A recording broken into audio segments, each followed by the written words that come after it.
बांग्लादेश के मुसलमान, पाकिस्तान के मुसलमान तेरे मुल्क में कुछ करेंगे हिंदुओं की गर्दन अलग करके कुत्तों को दे देंगे। सभी को राम नाम। मैं हूं अंकित सिंह।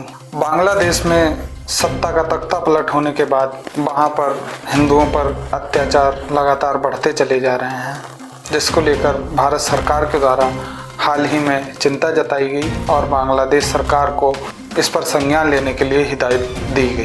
बांग्लादेश में हो रहे हिंदुओं के नरसंहार पर विभिन्न लोगों ने प्रश्न उठाए, जगह जगह इसके लिए प्रदर्शन किए गए और हमारे भारत के कई एक लोगों ने इसको लेकर भारत सरकार को ज्ञापन सौंपे। सोशल साइट्स के माध्यम से और ऑनलाइन के माध्यम से बांग्लादेश में हो रहे हिंदुओं पर अत्याचार को देखा जा सकता है और देखा जा सकता है कि आखिर वहाँ पर क्या भयावह स्थिति है। जो अल्पसंख्यक हिंदू हैं उनका जबरन नौकरी से इस्तीफा लिया जा रहा है, वहीं उन्हें नौकरी से निकाल दिया जा रहा है। वहीं एक विशेष समुदाय अल्पसंख्यक पर हो रहे अत्याचार को देखकर मन ही मन अत्यंत प्रसन्न है और हमारे देश के ही कुछ नेता जो भारत में ही विभिन्न प्रकार के प्रकरणों पर रोना प्रदर्शित करते रहते हैं, लेकिन बांग्लादेश में हो रहे हिंदुओं के नरसंहार पर कोई भी एक बयान देना तक उचित नहीं समझते। बांग्लादेश में हाल ही में इस्कॉन प्रमुख महाप्रभु चिन्मय दास की गिरफ्तारी के बाद और अधिक बवाल मचा, जहां पर उन्हें बिना किसी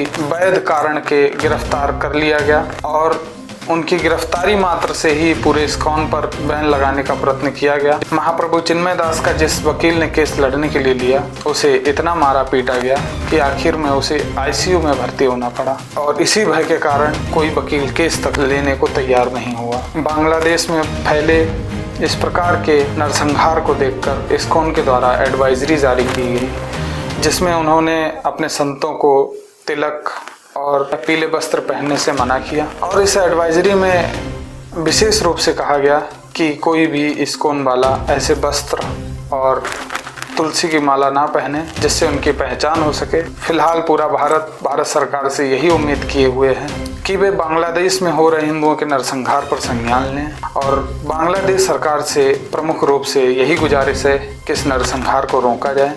आप भी अपनी राय कमेंट्स के माध्यम से अवश्य रखें। फिर मिलेंगे किसी नए टॉपिक के साथ, तब तक के लिए नमस्कार। अपना कीमती समय देने के लिए बहुत बहुत धन्यवाद।